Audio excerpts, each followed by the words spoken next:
90% des propriétaires font une énorme erreur. Ils dépensent des milliers, voire des centaines de milliers d'euros dans des travaux qui n'apportent aucune valeur à leur bien. Alors qu'à l'inverse, certains petits changements pourraient permettre de faire prendre 20 voire 50 000 euros de plus-value immobilière à un bien. Aujourd'hui, nous allons visiter ce bien immobilier avec Michael, qui est expert agréé. On va voir quels sont les postes qui augmentent réellement la valeur d'un bien et quels sont ceux qui n'apportent aucune valeur. Si tu souhaites enchaîner les acquisitions, le fait de savoir comment bien valoriser un bien immobilier grâce aux travaux fait toute la différence. C'est parti, on va à la rencontre de Michael, suivre.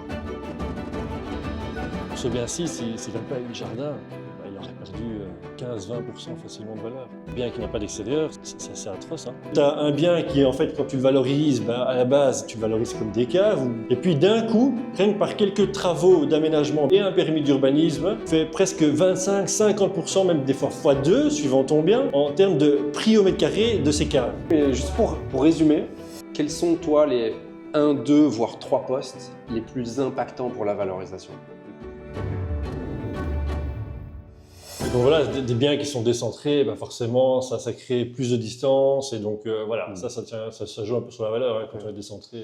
Par exemple, je sais pas moi, à Waterloo, tu as un peu ce pôle, par exemple, commercial. Ouais. Mais quand tu es encore autour de tout ça, c'est bien, c'est très attractif, les gens cherchent cette proximité des commerces, etc. Ouais. Mais dès que tu commences à sortir ou à aller vers l'extérieur de Waterloo et les communes adjacentes, voilà, on sent que le marché est déjà... la valorisation est déjà moins élevée que proximité. Okay. Après, il y a toujours des biens de niche aussi. Il y a toujours des biens de niche, des quartiers très huppés ou très résidentiels, hyper calmes, super bien mis. À Waterloo, Saint-Genès, des choses comme ça. Où là, voilà, le marché reste toujours super bien soutenu. Mais il y a des quartiers où on voit la différence entre les quartiers plus proches des facilités. Okay. Et est-ce qu'il y a d'autres choses en termes de localisation? Parce que moi, parfois, surtout à Bruxelles, je rentre dans des rues qui sont très étroites, tu sais, un peu assombries. Ouais, tout à fait. Est-ce que ça joue sur la valorisation? Ah oui, ça peut jouer. Ouais. En fait, c'est vraiment le côté visuel, le ressenti en fait. C'est une question de ressenti de chaque personne. Après, il y a des gens qui veulent absolument avoir un bien dans cette zone-là parce que je sais pas, ils ont toute la famille qui habite, qui connaissent bien le quartier. Donc c'est pas un critère important pour eux, tu vois. Okay. Mais c'est vrai que pour moi, pour toi ou pour une personne lambda, généralement, le ressenti d'un bien du quartier joue beaucoup. Donc les quartiers assombris ou des immeubles très hauts ou quoi, on peut s'y sentir moins bien. Quoi. C'est vrai, parce que nous, on a acheté l'année passée, ou il y a un peu plus, un bien rue Setain. Donc c'est une rue qui est perpendiculaire à exact, à Scarbeck. Chaussée de Acht et puis l'autre rue, je sais pas, mais c'est des zones qui sont pas très sexy, tu vois. Mais par contre, cette rue Setain, elle est bien large, elle est sens unique et tu as des belles maisons bruxelloises. Et moi, quand je suis arrivé là, j'étais en mode, là, mais purée. Mais j'ai pas fait l'expertise de celle-là. C'est pas une façade bleue? Si. Ouais, tout à fait. Ouais, j'ai même ordre de dingue pour tous les biens. Ok. Oui, tout à fait. Là, il y a un bon sentiment, justement. Oui, voilà, la localisation. Exactement. L'occasion n'est pas terrible, mais et encore, ça dépend pour quel type d'investissement que tu fais, mais la rue est sympa, tout à fait. Et on sait faire pas mal de choses encore à pied. Très bon. En termes de localisation, il y a d'autres choses que toi, tu regardes en tant d'expert les nuisances, la localisation, les nuisances, tu sais, d'une rue à l'autre. Tu peux être proche d'un tram, un bus, ou alors des chemins de fer, des choses comme ça. Ou alors c'est les zones aériennes. Il y a beaucoup de gens. Et comment on vérifie ça? Tu as des outils, toi? Non, j'ai pas d'outils.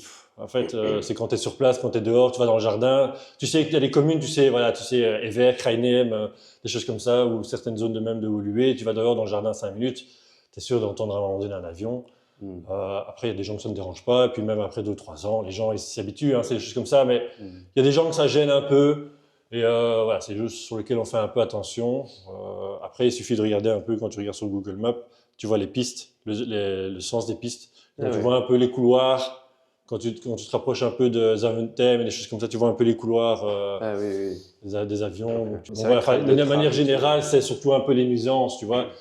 Tu prends un même appart qui est sur une avenue où il y a le tram et tu prends le même appart, la rue derrière, ça va pas valoir la même chose. Là, déjà, tu as la nuisance et puis tous les 5 ans, ils refont les travaux dans la rue parce qu'ils vont changer les rails. Ça dure des mois, c'est souvent infernal.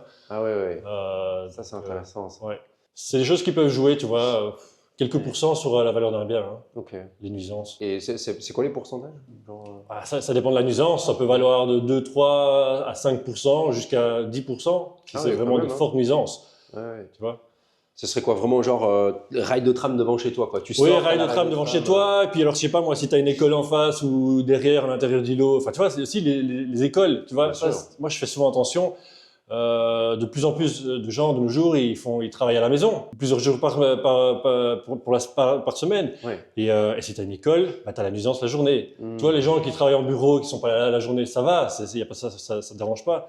Mais ceux qui habitent ou qui travaillent chez eux la plupart du temps et qui a une école en fond d'îlot, c'est horrible, tu vois. Ah oui. Ça crie. Enfin, ouais, il y a des gens qui Ok. n'aiment pas ça. Ouais. Tu vois. Ok.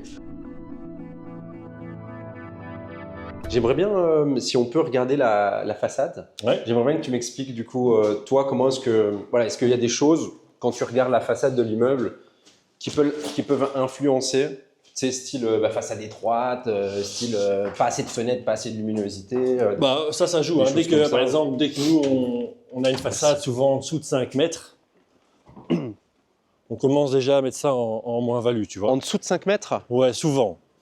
Et quand tu dis en largeur alors? En largeur, hein. En largeur, ouais. Oui, la largeur. Donc, Ah si ouais. par exemple, tu as un bien, je sais pas moi, qui fait 4 mètres, 4 mètres 50, Ah oui. tu vois, on commence à se dire, ça commence à devenir étroit.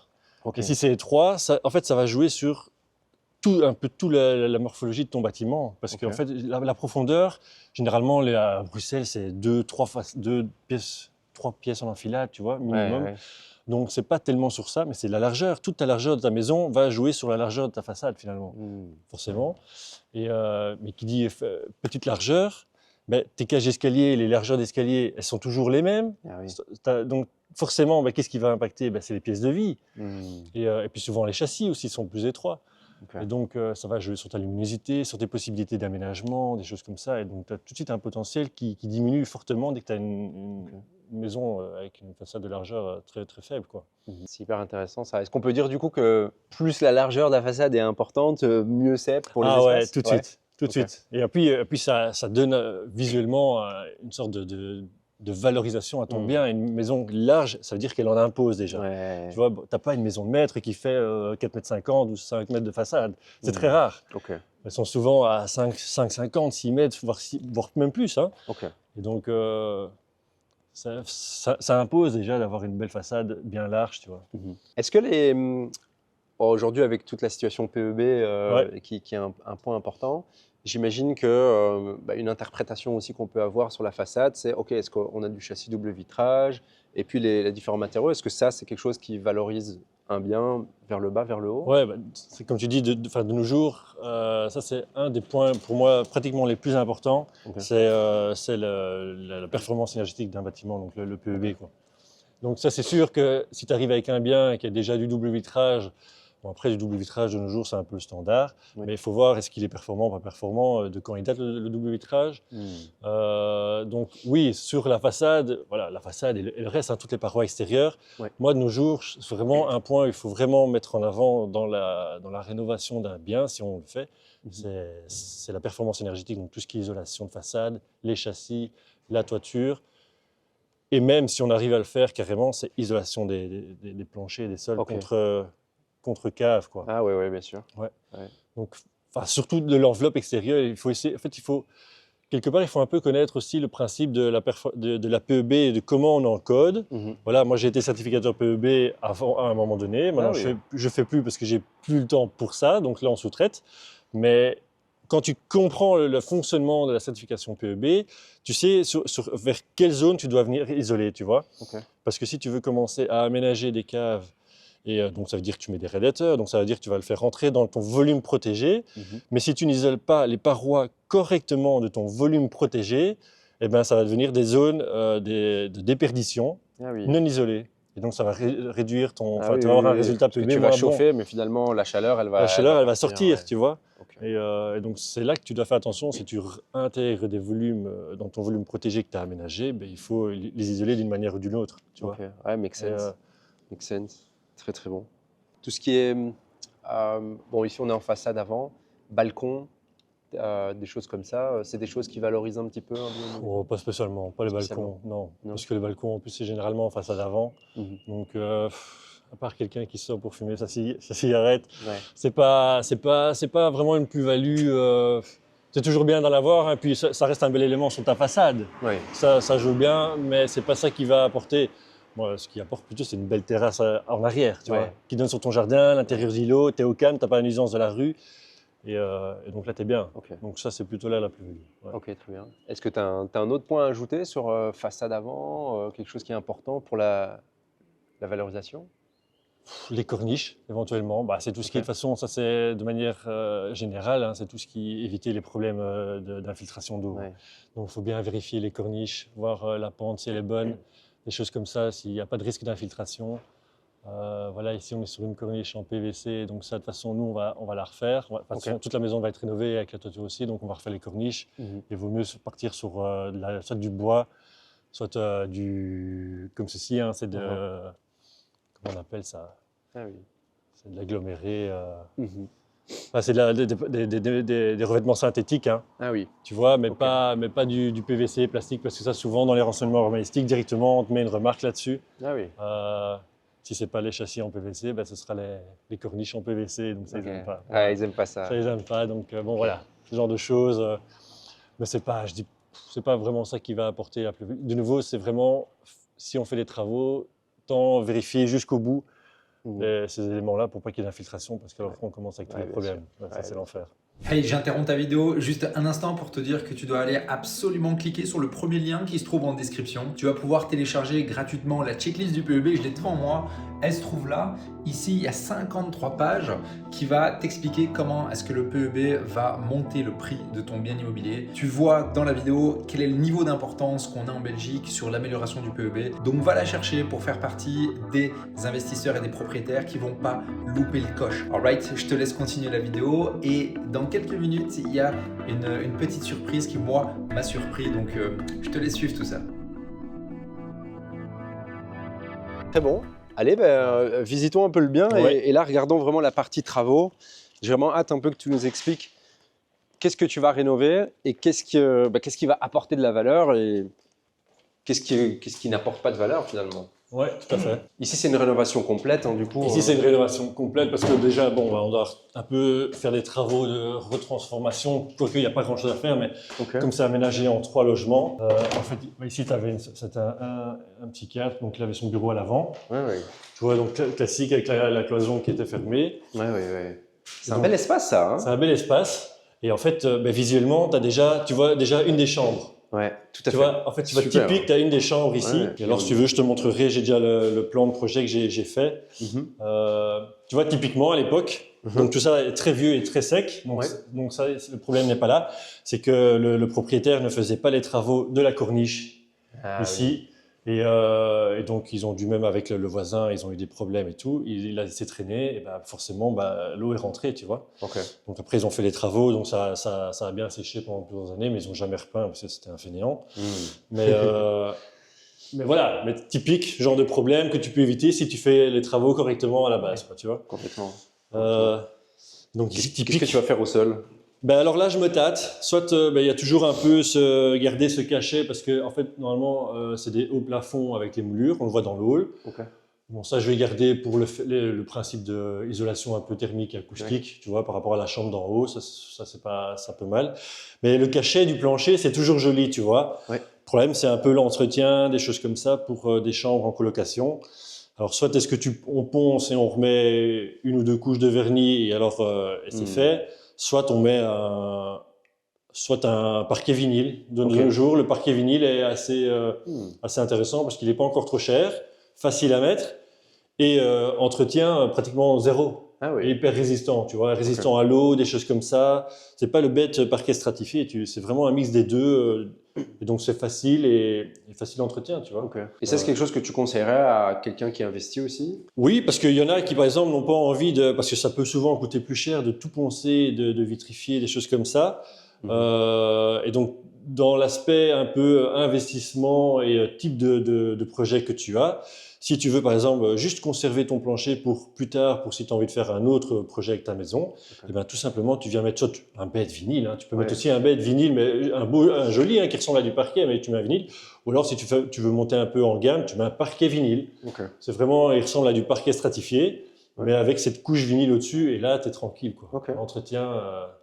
Et ça, en termes de valorisation, est-ce qu'au niveau des sols, tu as, à ta connaissance et ton expertise, des matériaux ou des choses qui font que, ouais, non, si tu mets ça, ça va vraiment prendre la valeur, ou c'est micro et ça change Alors, non, oui. Alors là, par contre, si tu veux donner de la valeur à ton bien, tu ne vas pas mettre un vinyle ou un parquet vinyle. Ça pas. Si tu veux donner de la valeur à ton bien, c'est soit tu conserves ton plancher et tu le vernis, etc.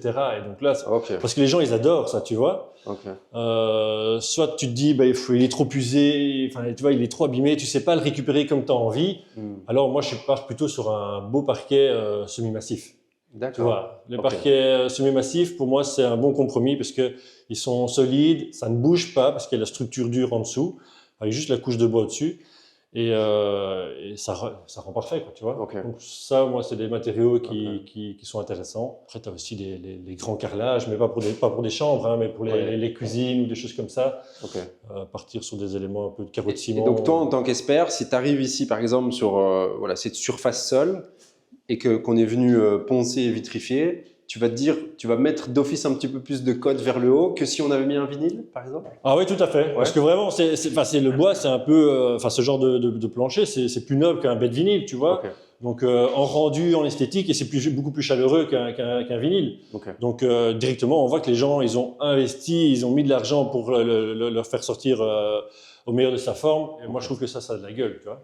Top. Donc, un beau plancher, c'est toujours plus joli. Ça, c'est hyper intéressant parce que tu sais, il y a beaucoup d'investisseurs, ce qu'ils cherchent à faire, en fait, c'est faire les travaux qui vont améliorer la valorisation pour aller rechercher, tu sais, des hypothèques de rang 2, etc. Tu vois, le plus rapidement possible pour être très agressif. Donc, si chaque fois ils peuvent aller grappiller avec quelques petites améliorations de valorisation sur ce genre de choses, bah, eux, ça les aide, quoi. Oui, tout à fait. Tu as beaucoup de grosses boîtes, hein, que tu connais aussi, hein, tout ce qui est Ecoab et des choses comme ça. Tu vois, pour certains biens, ils achètent des biens les grosses maisons de maître. Eux, ils vont souvent mettre en avant parce qu'ils ont ils achètent des maisons de maître, donc avec des hauts plafonds, des belles cheminées en marbre. Et donc, s'ils viennent mettre un parquet vinyle, ça va casser un peu l'esprit haut de gamme et chaleureux de la maison, tu vois. Donc, ils vont souvent rénover ce genre de parquet. Donc, ça donne de la valeur. Après, pour des investisseurs, il y a des gens qui vont se dire, qu'est-ce qui est le plus important? Est-ce que c'est la valeur de mon bien pour pouvoir faire après un levier à la banque? Ou est-ce que c'est le rendement locatif? Je vais améliorer mon rendement locatif pour avoir plus de revenus et donc aussi avoir un apport plus important pour la banque. Tu vois, donc, tu as plus de revenus, donc tu diminues un peu tes charges et tout le bazar. Donc, il faut voir un peu qu'est-ce qui est le plus important. C'est vraiment monter ta valeur de ton bien ou tu fais vraiment le strict minimum des travaux les plus importants pour pouvoir louer, parce qu'il y a des travaux que tu peux faire oui, ça donne de la valeur à ton bien, mais ça ne va pas forcément augmenter tes loyers de chambre, tu vois, ou ton loyer de ton bien. Et donc, ça n'a pas forcément d'intérêt. Et quel est le plus important pour toi? C'est de faire les travaux qui donnent le plus de plus-value à ton bien, oui, mais qui vont donner surtout un maximum de valeur locative à ton bien.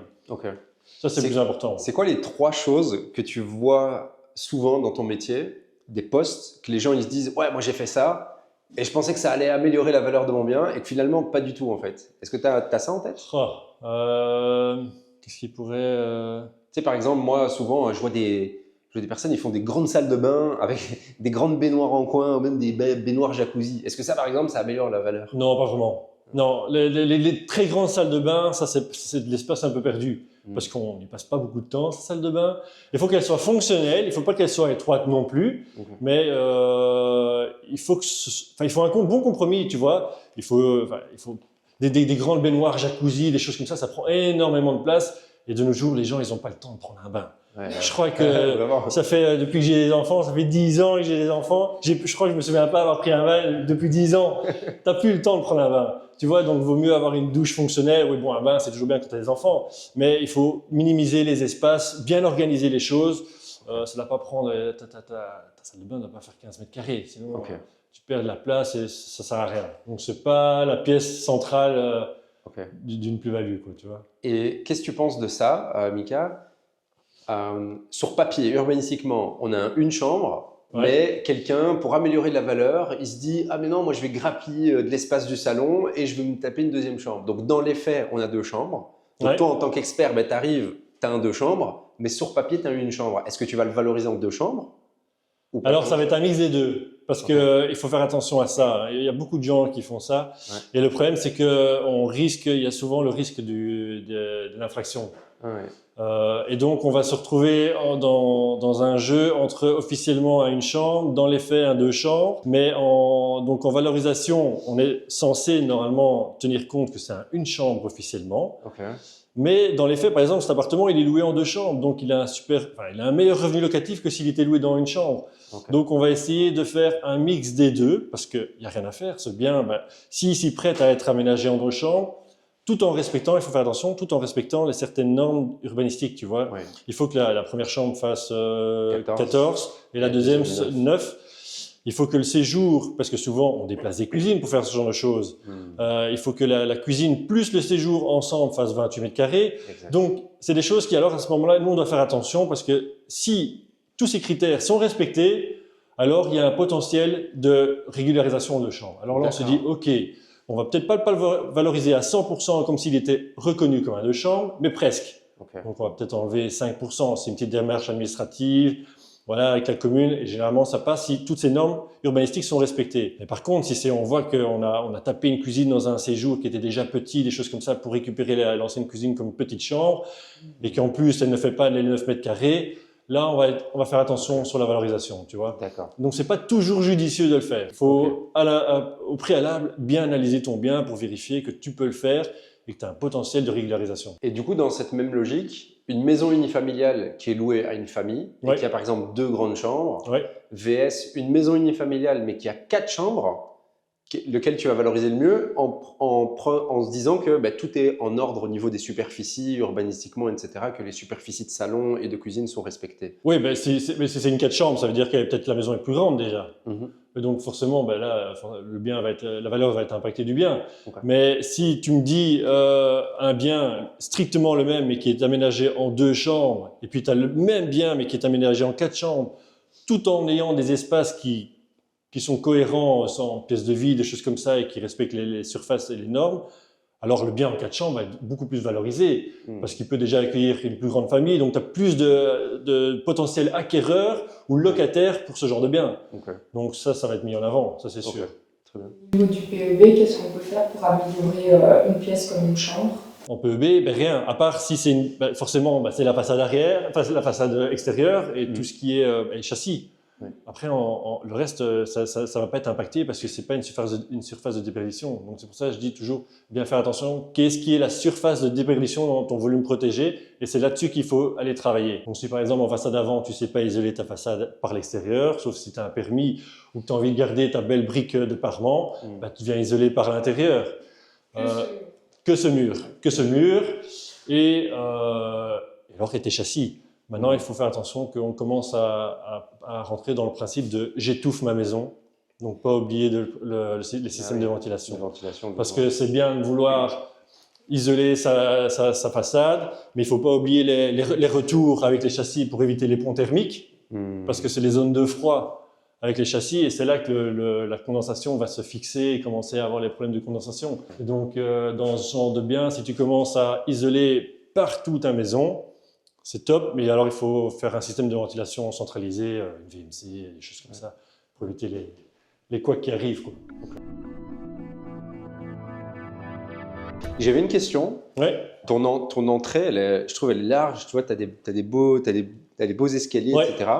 Est-ce que ça, l'impression de toi en tant qu'expert quand tu rentres dans un bien, le fait qu'il y a de la largeur, qu'il y a de la luminosité, est-ce que ça a un impact? Ah oui, ça joue. De nouveau, c'est ton sentiment quand une personne vient visiter. Ici, bon, c'est pas terrible parce qu'il y a ce film un peu jaunâtre sur ce châssis qui va être changé. Mais si tu changes ça par la lumière naturelle, un bol d'entrée comme ça avec des carreaux de ciment d'origine, des hauts plafonds ici qui doit être restauré, et souvent des maisons avec un escalier dans le hall d'entrée comme ça fait un peu souvent maison de maître, tu vois, bourgeoise. Et donc, ça donne un cachet à la maison et que les gens, ils aiment bien, tu vois. Ouais, complètement. Et il y a beaucoup de gens qui disent, Vika, Ils disent ouais, moi, quand l'expert il vient, ce que je fais, c'est je m'assure que tout est bien lumineux. Donc, j'allume les lumières, j'ouvre les tentures, etc. Et je vais faire un cake. Est-ce que Ah ouais, est-ce que ça va le truc jusque-là de l'odeur, le truc Ouais. de l'odeur et tout. Non, ça va pas Non. jusque-là, mais par contre, une maison qui est un minimum rangée, souvent on me dit ah oui, mais j'ai pas eu le temps de ranger. Bon, après je rassure les gens, je dis je suis pas là pour voir votre bazar, je suis là pour voir votre immeuble et voir ce qui vaut vraiment intrinsèquement, ça vaut ça. Après, c'est sûr que il y a rien à faire, tu as le côté un peu psychologique et visuel de ton cerveau qui dit tiens, j'ai visité une maison qui est censée être pas mal, mais il y avait un bordel monstre. En fait, tu n'arrives plus à voir le potentiel, sa vraie valeur et le potentiel réel de cette maison, tellement qu'il y avait du bazar, ou alors des mauvais aménagements aussi. Hein. Tu te dis, moi, souvent, bah, tu as un peu l'œil de l'expert, mais aussi l'œil de l'investisseur immobilier, et tu te dis, ça, j'aurais pas fait comme ça j'aurais pas fait comme ça. Alors tu te dis, ça, ok, j'aurais pas fait comme ça, mais ça n'a pas trop d'impact sur la valeur, mais ça, par contre, c'est horrible. Ils ont changé, par exemple, ils mettent une cuisine dans une partie de séjour, mais du coup, c'est trop sur le séjour. Tu vois, tu as souvent des cuisines ouvertes, mais qui sont tellement sur le séjour que quand tu es dans ton séjour, bah, tu n'es plus dans un vrai salon. Quoi. Et alors, tu as des aménagements comme ça qui ne sont pas terribles. Et ça, pour moi, ça joue dans des visites, mais surtout, ouais, le bazar. Quand c'est trop de bazar. Et alors, oui, la luminosité, ça c'est bien. Ça, c'est quand on arrive, bah, visuellement, tu rentres dans une chambre, tu vois la luminosité d'une pièce ou des choses comme ça joue. Ouais. Du coup, tu dirais qu'il faudrait effectivement ouvrir les rideaux, ranger. Un peu rangé, voilà, un minimum. Hein, je demande pas que ce soit. Un minimum aéré. Oui, enfin, il faut que ce soit un peu convenable, quoi. Enfin, même pour les gens, hein, je veux dire, vivre dans la crasse, il y en a beaucoup qui vivent aussi dans la crasse et dans un bordel terrible. Mais c'est vrai que quand il y a un expert qui vient, bah, c'est toujours bien de mettre un peu son bien en avant. Donc, si on peut ranger et un minimum nettoyer, et pas que je doive marcher dans des crasses et des choses comme ça, c'est pas toujours très glamour. Ça te donne en fait un sentiment, toi, en tant qu'expert, que le bien est négligé, plus négatif. Mais non, mais que le bien est négligé. Et donc, ça veut dire que si ça c'est négligé, qu'est-ce qui est négligé encore, tu vois? Souvent, voilà, on voit que des biens qui sont très bien entretenus, ça veut dire que c'est des gens qui sont minutieux, qui ont fait attention à ça et qui ont peut-être fait très attention à des travaux qu'ils ont fait peut-être il y a 10 ans, mais que c'est des travaux qui ont été tellement bien faits il y a 10 ans qu'actuellement, il n'y a pas de problème, tu vois, et que s'il y a le moindre problème, eh ben, ça fait 10 ans que dès qu'il y avait un problème, ils ont corrigé directement la chose, et donc tu n'as pas eu des problèmes d'humidité ou quoi, et donc ça joue. Un bien qui est bien entretenu, on voit ça direct, tu vois, et ça joue pour un expert, voilà, tu as l'entretien. T'as un bel extérieur, j'aimerais bien qu'on y aille, parce que j'imagine que bah, ça fait la différence. On est d'accord pour dire que c'est clair qu'avoir un extérieur, bah, ça améliore la valeur. Quoi. Exactement.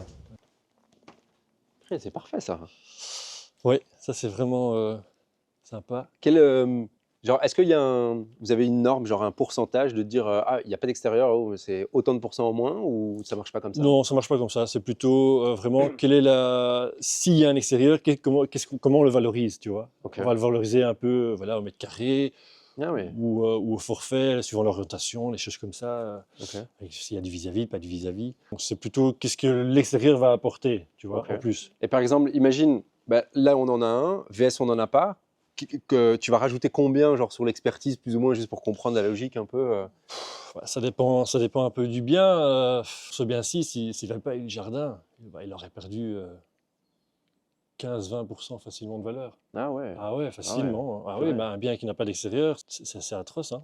Ouais, c'est vrai. Hein. Enfin, et tu as des quartiers où c'est encore pire, parce que tu as des quartiers, si par exemple, c'est des communes où tu n'as pas de parc, des plaines de jeux, des choses comme ça, et donc les gens, ils ne savent pas sortir facilement pour aller, s'ils ont des enfants, qui doivent sortir, ils n'ont pas d'extérieur. Il y a plein de gens qui vivent dans des immeubles appartements, des appartements, qui n'ont pas d'extérieur, même pas une terrasse, ou une cour, ou un petit extérieur, ils font quoi? Ils doivent absolument chaque fois sortir dans des parcs, des plaines de jeux, des trucs comme ça. Donc, si tu en as tout près, ça va, ça ne pose pas de problème pour eux. Mais s'il n'y a pas tout ça, tu es vraiment en plein centre-ville et que tu n'as rien, avec des enfants, ça devient compliqué, tu vois. Donc c'est là que je trouve que ça joue encore plus sur la valeur Ok. d'un bien. Donc lors de l'achat, il faudrait peut-être regarder les parcs à proximité. Mais tout dépend des potentiels amateurs pour le bien. Tu vois, il y a des biens, il y a des gens qui n'ont pas besoin d'extérieur. Ils disent c'est un entretien aussi. Un jardin, c'est de l'entretien. Il y en a qui n'ont pas du tout la main verte. Il y en a qui ça n'intéresse pas du tout. Et donc pour eux, c'est pas une plus-value vraiment. Mais il y a des gens, des couples, des jeunes couples qui veulent après avoir des enfants ou qui ont déjà des enfants. Ben, un extérieur pour eux, c'est primordial. Et donc si financièrement, ben, ils n'ont pas les moyens d'acheter un bien avec un extérieur, parce qu'il n'y a rien à faire. Un extérieur, ça donne la valeur à un bien, et si financièrement, ils n'ont pas les moyens, ils vont se retourner vers soit des biens qui ont un tout petit extérieur, mais alors ils vont faire attention, justement, à ce que je dis, il y a des parcs, des forêts ou des plaines de jeux tout près pour pouvoir aller avec les enfants. Tu vois, donc ça, c'est important. Donc c'est là que ça joue aussi ce genre d'extérieur sur un bien. Super intéressant ça. C'est vrai que bon, on savait que c'est un extérieur, c'est important, mais que ça a un tel impact quand même Ouais, sur la ouais, enfin, valorisation. on en a assez parlé hein, avec le Covid.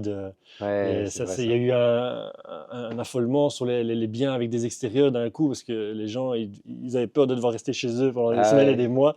Ils avaient besoin d'un extérieur et donc il y a eu un engouement sur des biens avec des extérieurs. C'était terrible. Des biens qui sont vendus hors de prix à cause de ça, tu vois. Ouais, c'est vrai ça. Et les vis-à-vis, donc par exemple ici, enfin, en tout cas À vers là, l'arrière, ça va, on est nickel. on est bien. Comment est-ce que toi tu vas, par exemple ici, comment t'interprètes la situation vis-à-vis de ce bien-là, toi?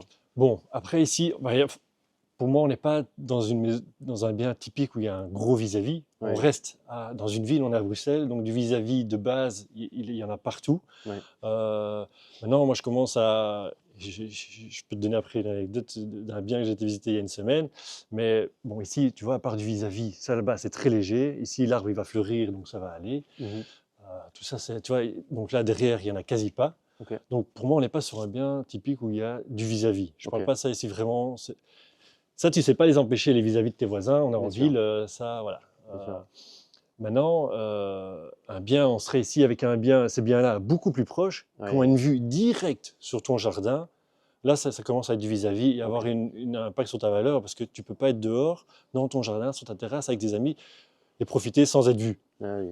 Bon, Ok. l'intimité de nos jours, les gens, ils aiment bien avoir leur Ouais. intimité. Et, bon, après, tu vas me dire, tu as les voisins ici. Oui, je suis d'accord. Mais si tu as en plus d'autres voisins qui commencent à regarder chez toi, c'est pas sympa. Ok. Et, Donc ça, c'est un impact. Toi, quand tu revisites un le bien, vis-à-vis important, ouais, ok, vraiment important. ouais. Et ouais, ça, Et ça c'est a un quoi? Vous impact. avez des règles, genre Non, mais il n'y a pas de règle. Ça, non, c'est suivant c'est vraiment à nouveau. Ah, purée, attends, c'est juste suivant là. Oui, exactement. Mais j'ai visité un bien il y a une semaine à Woluwe. C'est une maison un peu style trois façades, mais ce n'est pas le vrai trois façades, c'est une mitoyenne. Mais toute la maison droite, quand tu es dans la terrasse et son jardin, le mur continu du voisin de droite, et il y a un châssis-fenêtre du salon de la voisine, et il y a une servitude de vue directe sur sa terrasse. J'ai rarement vu ça. Et c'est direct, hein. C'est vraiment, donc la voisine, elle est dans son salon, elle voit la terrasse et le jardin. C'est même niveau, hein. Oh purée. Et donc, il y a une servitude de vue directe. Le gars, il ne peut pas obstruer cette servitude, donc il ne peut rien mettre devant.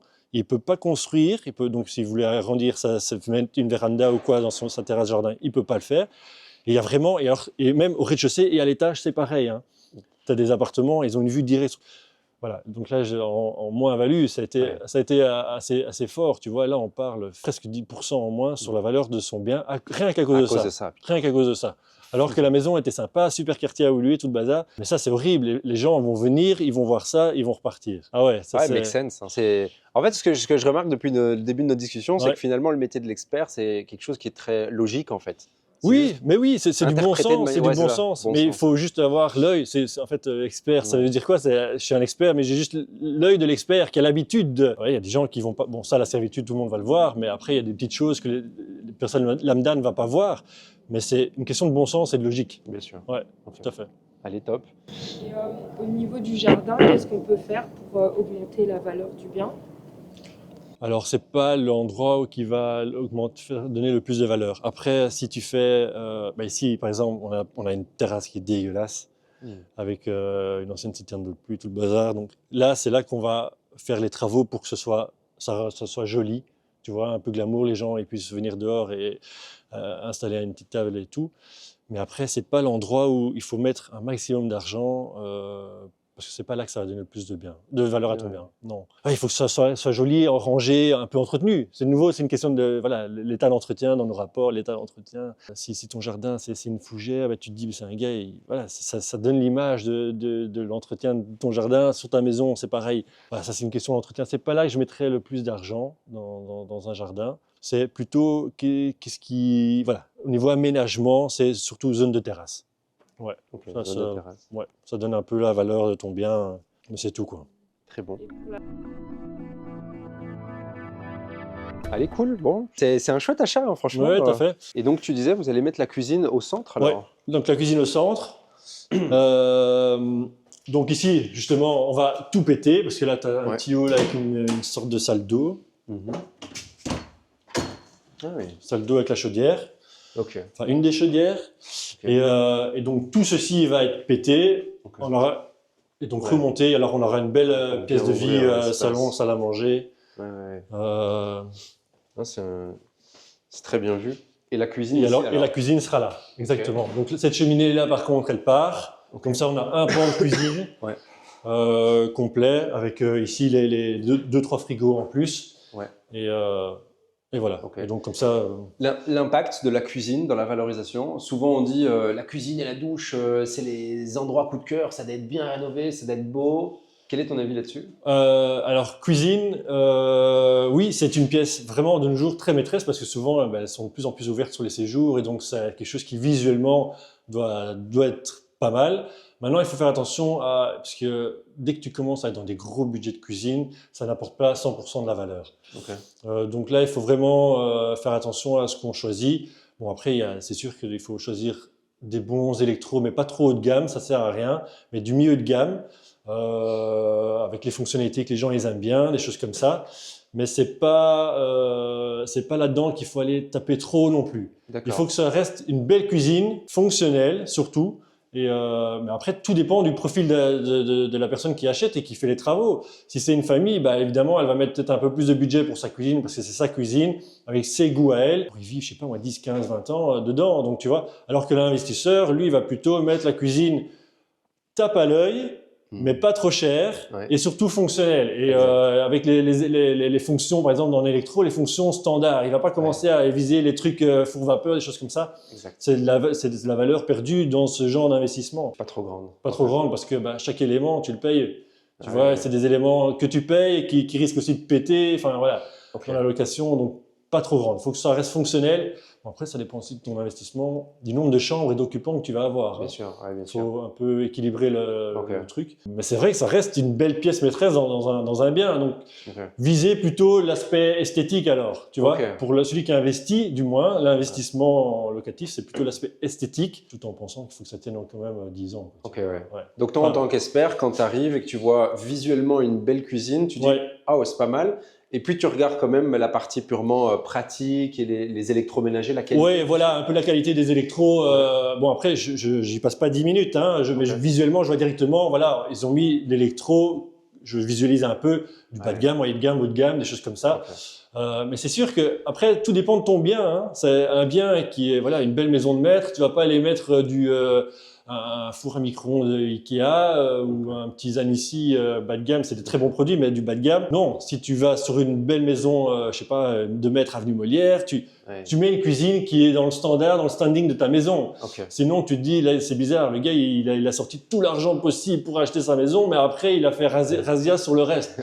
Et ça va pas. Donc, tu vois qu'il y a une perte de valeur directe sur le bien. Ouais, faut que ça aille avec le standing de la maison. Qu'est-ce que tu penses de l'îlot central? Est-ce que ça joue, ça impacte la valeur ou pas? Ça a été quelque chose, même chez moi, c'est quelque chose que j'adore, mais je crois que c'est de moins en moins le truc qui fait plaisir aux gens, ou que les gens disent, moi je veux absolument un îlot central.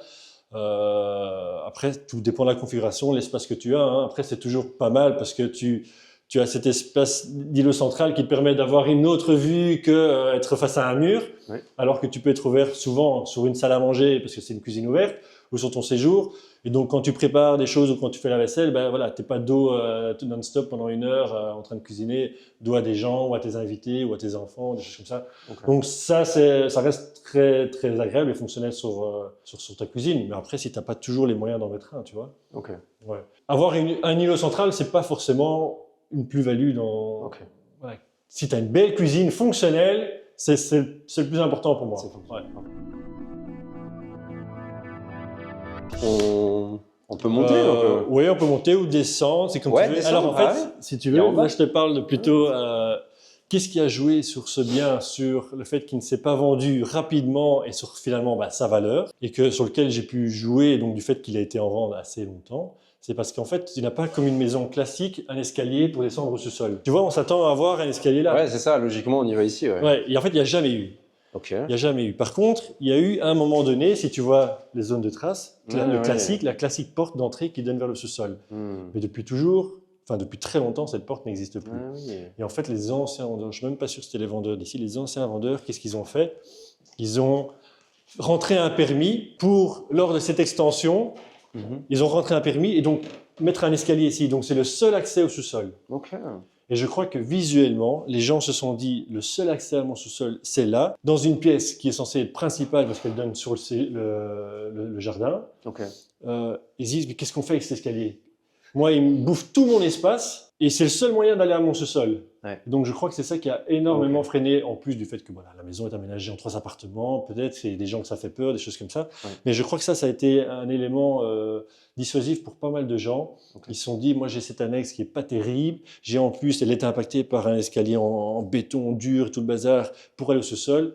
Je fais quoi avec ça? Donc ça a fait peur aux gens, je pense. Et en bas, il y a quoi du coup, les caves? Et donc c'est en ça bas, il y a à l'origine les caves Il les qui avait sont aménagées. en fait aménagées. Lui, il l'avait fait aménager en duplex. Et alors, quand tu regardes sur la matrice cadastrale, sur ton document de ta matrice cadastrale, ce que reconnaît le cadastre, et c'est ça qui était intéressant quand je l'ai vu, c'est que à la fois le sous-sol et les combles étaient marqués comme habitables. Tu sais voir, tu vois, sous-sol, alors ils disent cave non habitable ou comble non habitable, grenier. Mais moi, le cadastre, il reconnaissait déjà comme habitable. Habitable. Et donc moi, c'était déjà un élément plus-value en plus Ah pour ouais. mon bien, parce que je me dis, ça y est, le cadastre reconnaît déjà ça comme habitable. Et donc si un jour je dois rentrer un permis pour régulariser quoi que ce soit à la commune, j'ai déjà ça en avant, tu vois. Donc on a toutes les normes de salubrité ici, hauteur, Bah oui, luminosité. regarde, t'as une super belle hauteur, Ah ouais. tu vois. Ah ouais, purée. Bon, après ça reste sombre parce que c'est pas très glamour. Non, c'est top, hein. Et donc le gars, l'un des propriétaires, il vivait ici, en haut, chambre et tout, et puis il avait une sorte de cuisine là qu'il a démontée, je ne sais pas pourquoi. Non, mais c'est vrai que ouais. Et donc en fait, à l'origine, tu as un escalier ici. Ah, ok. Ils ont tout remaçonné, mais il me l'a confirmé, il y avait un escalier à l'origine, tu vois, comme Ah, ok. classique dans les maisons avec cette entrée sur le côté.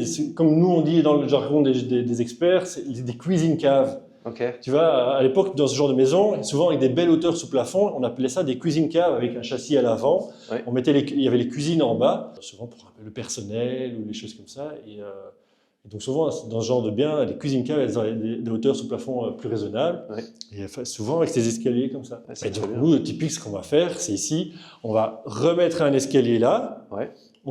Toute la pièce va être faite, l'annexe va être l'escalier, on va le condamner, on va refaire une nouvelle dalle et on va recréer un escalier ici avec une petite cloison tout le long. Ouais. Comme ça, on garde l'accès pour les compteurs, les parties Tout à fait. communes. Donc ça, on ne doit pas passer par une chambre. Et donc ici, ce couloir avec l'accès commun et accès à une autre chambre Une autre chambre, ouais. ici. Et donc là, ici, là, c'est la partie structurelle la plus importante des travaux, c'est qu'on va ouvrir Ok. un maximum pour utiliser la lumière du châssis sur en fait une grande chambre. Ça va être la plus grande chambre. Ah, oui. C'est presque un studio ici. Ouais, c'est ça. Donc ici, ce qu'on va faire, c'est la Et ça, vous le faites parce que. Pour quelle raison vous faites ça? Ben justement pour donner pour moi, donner de la valeur aux biens et à ces caves. Tu vois, parce que bon, ça reste un peu des caves, même si le cadastre qui dit que c'est habitable, Ok. c'est pas très glamour comme locaux, tu vois. Ok. Et donc, pour essayer d'avoir un maximum de lumière sur la pièce centrale, Ok. on va ouvrir la baie. Et du coup, en termes de potentialité, de fonctionnalité de ton espace, Ouais. tu peux faire plus de choses avec une belle baie ouverte qu'une petite baie, tu vois. Ouais, très bon ça. Et donc, c'est là qu'on va on va travailler sur la structure pour ouvrir ça et pour pouvoir jouer sur cette grande chambre qui, à la base, est un peu impactée par cette hauteur sous plafond un peu plus faible et moins de luminosité, mais elle sera plus sympa parce qu'elle sera beaucoup plus grande que les autres. Ouais. Et donc, en fait, c'est pour le gars qui a investi et qui se dit comment je vais rendre cette chambre intéressante en termes de loyer, eh ben c'est ça, c'est la rendre plus grande, avec plus d'espace, peut-être au même prix que les autres, ouais. mais je peux arriver au même prix que les autres parce que j'ai fait ce travail-là, tu vois. Exact. Alors que si j'avais pas fait ça, ben en fait, je me retrouve avec une chambre beaucoup moins chère que les autres. Et puis Intéressant. ça permet des reconversions d'espace aussi, tu vois. Si un jour je veux plus faire une chambre, mais un espace professionnel, tu vois, profession libérale, l'entrée elle est là, tac, j'ai un bel espace ouvert où je peux aménager comme je veux. Et ça, c'est clair que souvent aménager des combles ou des caves, et de venir régulariser les mètres carrés que ce Voilà, soit habitable tout à fait. ou pas des champs, mais juste des superficies qu'on peut venir exploiter, Tout à fait. ça améliore la valorisation. Directement, parce que tu as un bien qui est en fait, quand tu le valorises, à la base, tu le valorises comme des caves ou semi-des-caves. Et puis d'un coup, rien que par quelques travaux d'aménagement bien pensés et un permis d'urbanisme, eh ben, tu fais presque 25-50%, même des fois x2, suivant ton bien, en termes de prix au mètre carré de ces caves. Tu vois, des caves comme ça, je sais pas moi, des caves de mer, tu les valorises peut-être à 500 € le mètre carré. Des caves moyennes, sympas, tu les valorises à 1000 €. Tu vois, mais ici, sur un bien, dans une commune sympa, si tu fais ces travaux-là, nickel, avec un permis, ben, tu fais x2, pratiquement en prix au mètre carré. C'est là l'atout de pouvoir visualiser certaines choses dans un bien. Tu te dis, les gens, ils vont voir ça, mais ils ne savent pas quoi. Ils sont emmerdés avec cet escalier. Ils ne savent pas exploiter ça comme ils veulent et tout. Comment ils vont faire? Par des petites pensées, certaines choses d'aménagement, tu peux rendre ça tout à fait habitable et exploitable super bien, tu vois. Hyper intéressant ça. Et donc voilà, bon, ce petit couloir, ça réduit un peu l'espace ici, mais ça permet toujours cet accès aux parties communes qui sont hyper importantes en tant que propriétaire si tu as un problème. Ouais. Donc tu auras la cave à compteur, les compteurs là. Okay. Là, on va réouvrir parce que c'est un petit mur qui va nous permettre d'accéder à la cave commune ici. C'est ça, ouais, très bien. Tu vois, et donc ça ici, là, on va fermer. Et donc ici, on va réouvrir, tu vois, facile. Hein. On entend, ça porte pas, c'est une ouverture. Et donc ici, il y aura soit la buanderie, buanderie commune, et derrière, qui est une salle de bain horrible, tu vas voir. Là, on va faire une ouverture, comme ça, toujours par les parties communes, buanderie, et on va mettre la chaufferie derrière. Ouais, tout à fait. Comme ça, toutes les parties on sera, techniques. les parties techniques, comme ça, on va se retrouver sous l'annexe, et c'est très facile au niveau technique, hop, toute l'annexe, une gaine, et on sort en toiture plate de l'annexe, tu vois, pour la chaudière, etc. Ouais, c'est très bien vu. Et donc, double pièce pour chambre, grande chambre. Et ici, alors, on va créer une salle de douche. Porte au milieu, une douche à gauche, un WC à droite, un lavabo. Et donc ça, ici, on ferme. Et alors là, ce sera l'accès chaufferie via les parties communes. Quoi. Ouais, c'est super bien pensé, hein, franchement. Un peu moins glamour en termes de luminosité, mais plus d'espace pour une chambre. Quoi, tu vois. Et puis une belle amélioration de valo, quoi. Ouais, c'est ça. Après, pour faire une reconversion, en fait, je pense aussi un jour, voilà, maintenant je pense à investissement, colocation, 6 chambres, mais un jour peut-être que j'aurais plus envie de ça. Ou si je dois un jour le revendre, eh ben, je serai mettre en avant avec un petit projet, un petit plan que je peux mettre en avant à des primo-acquéreurs en disant, écoutez, un espace professionnel comme ça, c'est on peut reconvertir tout ça en espace professionnel, c'est super intéressant. Donc il y a des gens, des médecins, je crois que le voisin de droite, c'est un médecin. Des choses comme ça, c'est hyper intéressant. De nos jours, les gens, dans un bien, ils adorent avoir un espace professionnel ou un endroit où ils peuvent travailler. On disait tout à l'heure, le télétravail. Et les gens, ils n'ont pas les espaces pour ça.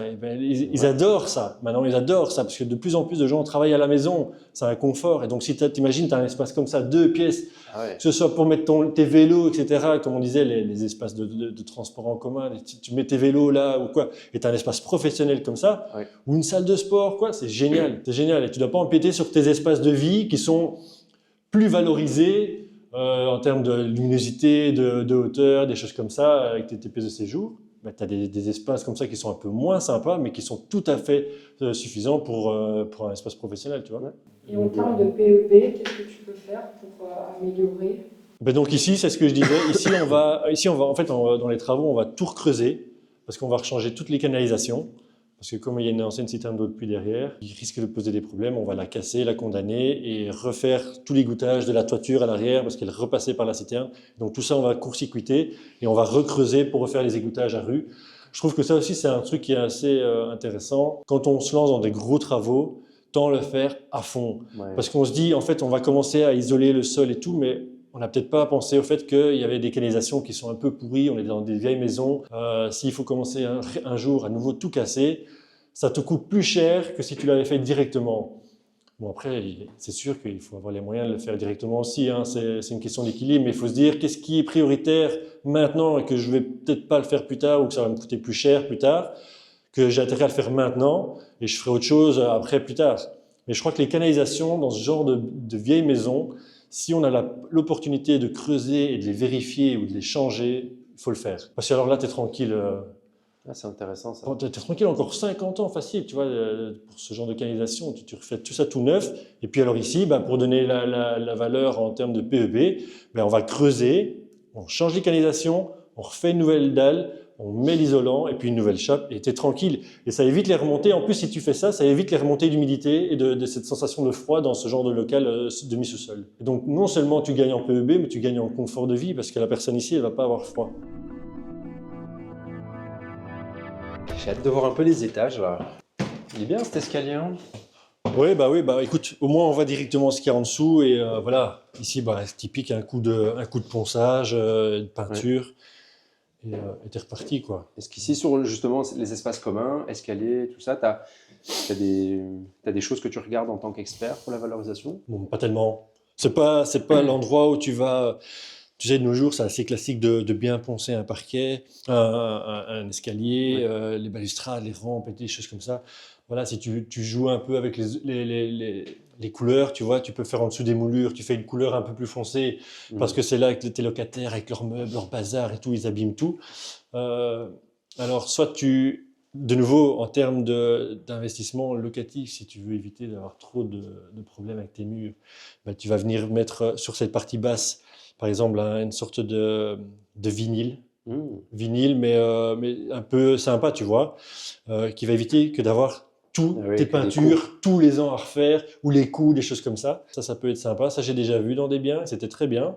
Et alors, sur la partie haute, tu mets du blanc ou un gris très clair pour pas trop assombrir les cages d'escalier. Et tu joues un peu avec les couleurs aussi, hein, tu vois, les trucs d'escalier, les rampes et tout, tu peux jouer un peu avec les couleurs du foncé, des choses comme ça. Mais c'est pas les parties d'un bien qui vont te donner le plus de valeur, je trouve. Il faut que ce soit bien fait au niveau travaux, mais tu dois pas mettre des fortunes là-dedans, quoi, tu vois. Ouais. Très bien. Très bien, très bien. Là, ici, tu as juste une toilette, qui était la toilette du premier étage, avec la chaudière. Donc là, ce sera typique, il y aura une toilette commune. Pour l'immeuble, parce que nous on va en créer une juste en dessous ici, parce que tu as ce passage là, tu n'as pas d'escalier, rien, mais nous on va en créer une, donc juste ici en dessous, comme ça on récupère les mêmes gaines techniques, comme ça tu auras une autre toilette commune, et celle-là elle va rester en plus. C'est parfait. Ouais. Dans une coloc, c'est bien d'avoir suffisamment de Oui, voilà, c'est ça. Donc ici on est sur normalement un appartement, tu vois, l'ancienne porte qui est condamnée. Appartement classique type IT, une chambre, hein, tu avais un séjour, une chambre. Un petit hall avec salle de douche et la cuisine, quoi. Ici, ce que nous, on va faire, c'est on va fermer. Donc, tu auras une chambre derrière avec son accès depuis la cage d'escalier et une autre chambre ici avec sa salle de douche. Et la salle de douche déjà existante, ce sera la salle de douche de la chambre de derrière. Le fait qu'il y ait des hauts plafonds, des moulures, c'est quelque chose que vous valorisez? Ça va avec le standing du bien, hein. Donc, si tu rentres dans un bien avec des moulures comme ça, donc tu vois tout de suite que c'est un bien qui a été aussi construit avec le soin, un petit soin du détail, tu vois, un petit plus. Donc, ça donne des cachets, les gens, ils adorent ça, hein. Et les peintures, style, c'est parfois, est-ce que toi, en tant qu'expert, en termes de valeur, tu vas dire, ouais, non, c'est mieux que ce soit neutre, ou parfois, tu sais, tu vas avoir des murs de couleurs un peu spéciales, etc. Ça joue, ça? Alors, pas trop, sauf si tu me dis, les gens, ils ont mis un rose flashy, un fuchsia, un rouge, enfin, des couleurs un peu qui sortent de l'ordinaire, comme ça. Et donc, après, ça reste que de la peinture, tu vois. C'est pas repeindre un mur, c'est pas ça qui coûte cher. Mais c'est sûr que visuellement, quelque chose de blanc neutre ou des blancs cassés, des gris clairs, ou alors une petite touche de couleur, tu vois. Ok. Ça, c'est sympa. Maintenant, si tu as plein de mélanges de couleurs, des choses comme ça, bah, visuellement, les gens, ils ont du mal un peu à se projeter. Donc ça peut jouer. Mais en impact vraiment sur la valeur d'un bien, c'est pas le gros. Non, vraiment pas. Après, nous, en tant qu'experts, c'est toujours agréable d'avoir une belle maison lumineuse quand c'est blanc, ou des beaux choix de couleurs, des choses comme ça. Ça va de pair souvent avec l'aménagement, hein. Ouais. Avec du mobilier un peu, des choses comme ça. Mais c'est pas en peinture, non. Ok. Poste important, on n'en a pas encore discuté. Électricité, j'imagine qu'une électricité en norme. Ouais, ça, ça c'est clair. Ça, dès que Ça, tu regardes. nous, on demande systématiquement dans les rendez-vous en expertise, les- on demande le PV de conformité. Ok. Donc ça joue, hein. Une installation électrique qui n'est pas conforme, après, tout dépend de ce qu'il y a à mettre en conformité, hein. Si c'est juste la terre, des choses comme ça. Encore, si c'est la terre, est-ce qu'il faut juste refaire la terre au niveau du piquet à la cave ou des choses comme ça, et qu'il y a déjà de la terre dans les prises, alors ça va. Mais si tu dois ramener la terre dans toutes les prises de ta maison, tu es reparti pour tout refaire, les saignées, des choses comme ça, si tu n'arrives pas à repasser les câbles dans les câbles, les goulottes d'origine. Exact. Donc ça peut vite changer le prix de tes travaux en électricité, quoi. Ok. Donc ça, ouais, ça peut jouer sur la valeur d'un bien s'il faut remettre un bien en conformité. Ok, parfait. Qu'est-ce que tu as d'autre à partager? Qu'est-ce que toi, en tant qu'expert, tu regardes d'autre qui est important, qui peut influencer positivement ou négativement la valeur dans des espaces comme ici? Parce qu'on a déjà parlé des sols. On a déjà parlé des sols, oui, de nouveau, voilà, on voit que c'est un parquet pas cher. Tu vois les problèmes de ce genre de parquet, si on met trop d'eau quand on nettoie, Ouais. qui pique, tu vois, trop d'eau. Ouais. Et que tu n'as pas ce genre de problème avec les parquets vinyles, comme je C'est disais. ça. On parlait, ouais. Parce qu'ils sont beaucoup plus résistants à l'eau et à l'humidité, tu vois. Voilà, ce genre de choses, tu sais que voilà, ça c'est un pet de parquet qu'il va falloir le refaire. Donc, Ok. si tu avais eu soit le beau plancher qui est en dessous, sûrement, Ouais. ça aurait déjà une autre gueule, tu vois. Un beau plafond, bon, ici on n'a pas qui est là, Ouais. mais avec un beau plancher ou un parquet semi-massif, ça change tout de suite la gueule de ta pièce, tu vois. L'effet visuel est très important. L'effet visuel est très important. À l'heure d'aujourd'hui, il n'y a rien à faire. On est dans une société, le paraître et prend beaucoup de place, parfois trop de place dans certains domaines. Okay. Mais pour un bien, oui, c'est le visuel. Visuellement, avoir un bien bien aménagé, avec des beaux matériaux bien choisis. Un peu neutre aussi, hein, de nouveau, il ne faut pas quelque chose d'extravagant, des choses comme ça qui ne peuvent pas plaire à tout le monde. Ouais. Donc si tu commences à mettre des parquets, mais très foncés, tu vois, il est nickel, il est beau, il est tout, mais il est très foncé, ça ne va pas plaire à tout le monde, parce que déjà ça assombrit ta pièce, il y a des gens qui ne vont pas aimer ça. Les gens, ils vont plutôt aimer quelque chose de clair, de lumineux, tu vois. Ça, c'est des choses sur lesquelles il faut un peu faire attention quand on fait les travaux, fait pour soi-même d'abord, mais si tu as un jour tu as la vision de le revendre, il faut que ça le plaise à un maximum de gens, tu vois. Moi, je pense toujours qu'il faut que ça plaise à un maximum de gens. Pour pas devoir refaire les travaux plus tard, pour dire, voilà, là, je vais faire des travaux maintenant juste pour faire plaisir à tout le monde et que ça passe mieux à la vente, tu vois. Dans cette unité-là, il y a une salle de douche? Alors, c'est pas prévu parce qu'il y en a une là. Donc, lui, il passera par les communs pour avoir sa salle de douche qui est là. Mais là, actuellement, il y en a une ici. Ouais, il y en a déjà une. Donc, on va on va la réaménager. Okay. Donc, lui, il aura cette salle de douche là parce que Ouais. sa porte sera de nouveau là. Ah, tu oui, vois. oui. Donc, sa salle de douche sera là. Par contre, lui, il aura sa propre salle de douche directement. Donc, elle sera privative pour lui, mais il Ok. devra passer par les communs. Ok, oui, c'est ça. Par contre, lui, elle sera directement attenante à sa chambre. Ok. Et en termes de valo, c'est quoi les choses que tu regardes dans une salle de douche ou une salle de bain? Alors déjà, salle de bain, salle de douche. On en a parlé un petit peu, tu parlais des bains tout à l'heure en bas. Est-ce que tu valorises mieux du coup une salle de douche qu'une salle de bain? Non. Non? Pas du tout. Ça, c'est Non. une question de préférence Ok. pour les occupants. Donc, je ne vais pas valoriser mieux l'un que l'autre. Ça, c'est une question de choix. Ok. C'est personnel. Est-ce qu'il y a des choses dans une salle de douche ou une salle de bain qui te font dire ah ouais, ça prend de la valeur, genre une double vasque par exemple, vs une simple vasque? Non. Ouais, la double vasque, ça, c'est un peu pour dire voilà, chacun a un peu son espace. On a plus d'espace, monsieur, madame. Mais moi, j'ai fait ça chez moi. C'est bien pour quand tu as des enfants. Quand c'est la salle de bain des enfants, là c'est bien, parce que souvent ils vont se laver les dents en même temps, ils vont au bain en même temps, donc quand ils sont en même temps, c'est ensemble. Est-ce que toi tu es en même temps dans ta salle de bain qu'avec ta femme? Pas souvent. Moi je me rends compte que je suis pas, c'est très rarement, 95% du temps, je suis seul dans la salle de bain, je me lave les dents seul, et donc avoir deux éviers, oui, pas vraiment, tu vois. Donc c'est pas le point important d'avoir une double vase, tu vois. Par contre, un beau meuble lavabo, c'est sûr que ce sera plus sympa qu'un meuble sur pied comme ça, tout blanc, basique. Voilà, donc visuellement, avoir un meuble même un peu suspendu, tu vois, c'est mieux que des meubles sur pied. Donc ça, c'est sympa. Et tout carrelé vs une partie carrelée, tu vois, enfin, quand je veux dire tout carrelé, vraiment aller jusqu'en haut. Alors non, qu'est-ce que tu penses de ça? non, on n'est pas, sauf voilà, les maisons de famille marocaines, les choses comme ça, ils aiment bien le carrelage jusqu'en haut, ça ils adorent. Mais sinon, non, je suis plutôt dans l'esprit un minimum de carrelage. Vraiment dans les zones importantes, lavabo, chez moi, ou même dans les autres biens qu'on a, on met juste au-dessus, en crédence, lavabo, il faut même pas aller trop haut. Tu mets juste sur 50 cm, même pas, et puis tu mets ton miroir au-dessus, des choses comme ça, et puis c'est tout.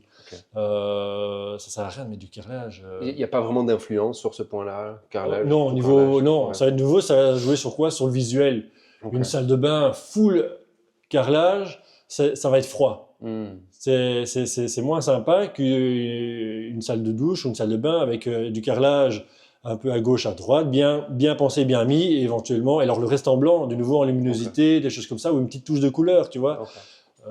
Si tu veux faire un peu, je sais pas moi, une salle de bain un peu exotique ou quoi, tu mets un verre pâle avec des fausses planches ou des choses comme ça. Alors là, ça rend tout de suite plus sympa. Mais si tu viens mettre du carrelage partout, ça peut être, puis tu peux avoir cette sensation de petite salle de bain. Tout de la même couleur et tout ce carrelage, et puis ça rend froid, je trouve. Et cabine de douche vs une douche bien fixe, posée, ça c'est quelque chose qui influence la valeur? Ça peut influencer la valeur parce que la cabine de douche, c'est souvent quelque chose de pas cher. On met ça pour, c'est de l'installation rapide, mais souvent ça tient moins bien dans le temps. Tu vois, c'est un peu du tout fait, tu vois, c'est un peu du en kit. Donc, et puis c'est moins sympa, c'est moins glamour. Ça c'est pas encore vraiment une cabine, mais on s'en rapproche. Mais si, c'est presque une cabine. Hein.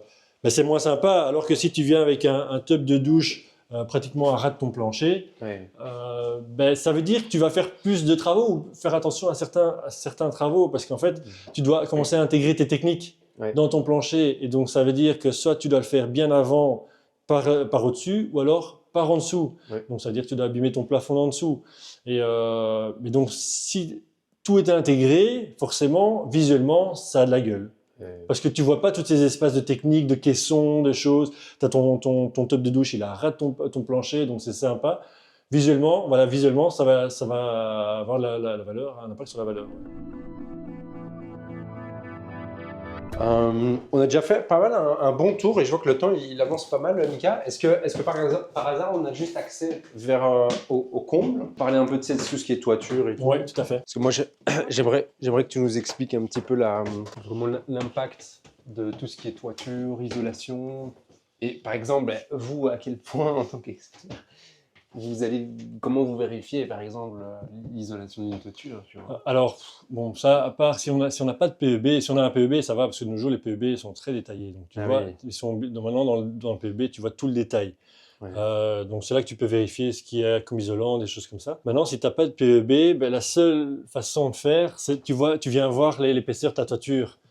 Et donc, tu vois, typique, ici, il n'y a rien. Il n'y a rien, ou alors ça elle est très, très ancienne et très basique comme isolation.